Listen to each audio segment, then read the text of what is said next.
Hello po. Good day to us all po. God bless us all po ulit. To God be the glory po. Sana po bawat isang makakakita at makakapagtapos, magtapos ng bawat part ng bagong content ko na to. Bali, life motivation po to, life coach, POB na rin po. Bali, part 14 po guys, part 14. Thank you so much po talaga sa inyong lahat. To God be the glory po talaga. Ingat po tayo palagi. Lagi po natin pagtibayin ang pagmamahal natin, ang faith natin, at ang pagtitiwala natin sa ating Creator. Amen. So ito nga po ay it's all about Beatitudes. So guys, bali part 14 po, inuulit ko lang po. Alam nyo naman po ako, nalilito po ako sa numbering.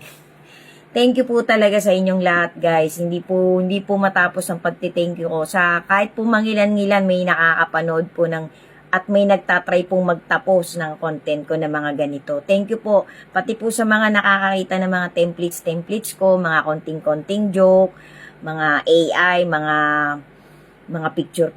Thank you po sa inyong lahat guys. Napakabuti po ng Panginoon kasi lahat po tayo nai-enjoy pa po natin kahit papano itong body and flesh natin, itong buhay natin na to at kung ano man pong asset na pinangahawakan natin. Para po sa akin, magtawid na po tayo ng magtawid guys. Samantalahin po natin ang napakarupok, ang napaka-fragile po na buhay ng bawat isa sa atin. We can never tell po kung hanggang anong oras tayo mananatiling buhay. So, try na po natin ang itry guys. Ito po ang isa din po sa pinaka-the best na maibibigay kong tips sa sino mang nakakakita ng content ko.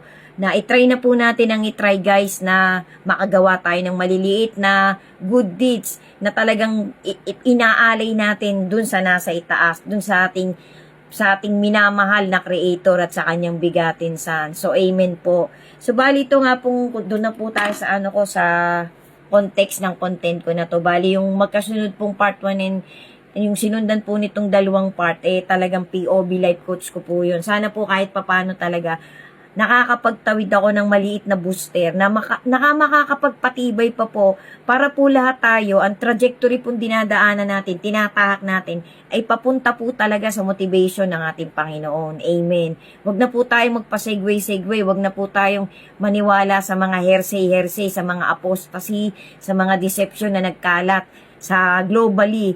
Lagi po natin panghawakan ng pananalig natin na talagang mayroong isang infinite God na dapat nating pagkatiwalaan at mahalin dahil siya lang po talaga ang nag-iisa at ang kanyang bigatin sana pwedeng magbigay ng salvation. Amen. So ito nga pong beatitude. So ito po, nasabi ko na po yung tungkol kay Matthew tsaka po dun sa parents niya. Ang ganda po nung tagpo nun. Guys, napakaganda po kasi nagkaroon po talaga ng parang heartwarming conversation yung mag-anak. Parang na-realize po ng parents ni Matthew na mahal pala nila ang kanilang anak, na parang gift pala sa kanila ng ating Creator si Matthew. Kasi later on their lives ay na-realize nila na naging chosen si Matthew. So, tuwan-tuwa po yung mag-asawa, yung parents ni Matthew. So, ito naman po ay para po ito dun kay Cortez. Ginamit pong Cortez yung pangalan ng isang parang matalik na kaibigan na parang espiya ng Romans, ng general ng Romans, nung unang siglo na yon na nakapanood po ng Beatitudes ng ating Lord Jesus. Tapos pati po yung si Gaius ba yun? Gaius o... Basta nakalimutan ko po yung pangalan, pak-research na lang to. Bali, yung isa pong kanang kamay ng general na parang pinakamataas na naghahari nung time na yon sa Roma nga po, sa Rome, sa Israel.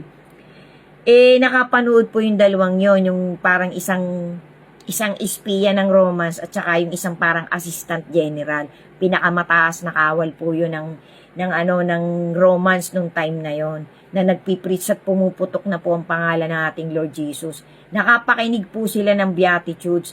Parang naiba po yung motivation nila. Parang ipinakita po nung documentary na kung dati parang sobrang higpit nung isang assistant general na yon, na-realize niya po na tama lahat yung nadinig niya sa bibig ng ating Panginoon. Pati po nakita din po niya yung ibang pagpipreach ng mga apostol ng ating Creator.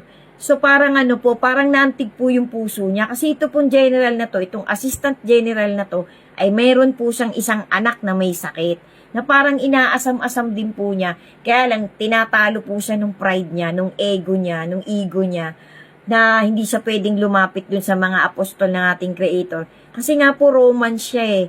Sundalo siya ng Romans eh. Assistant General siya eh. So, nananaig po yung pride niya. Pero nung narinig niya po yung Beatitudes, nag-iba po siya ng parang nag-segue po yung kanyang tiwala sa Romans. Parang naiano niya po sa sarili niya na dapat pala hindi ako ganito kahigpit. Dapat pala kahit papano nagbibigay ako ng konting compassion sa mamamayan ng lugar na to. Kasi nga po sobrang higpit din po ng pamamalakad ng mga Romans nung time na yon na nagpipreach na po ang ating Panginoong Yesus. Napakarami po nilang batas na kung tutuusin, hindi naman nila dapat ipagbatas yun dahil napakasimpleng lang. Pinagbabawal nila. Tsaka nga, ang mga tao po noon halos mamatay sa pagbabayad ng tax. So, yun po yung isa sa mga sa mga importanteng tao na nakapanood ng Beatitudes at nakapakinig ng Beatitudes ng ating Lord Jesus. Tapos yung isa po, yun nga pong parang espiya ng Romans, na parang naiba din po ang niya.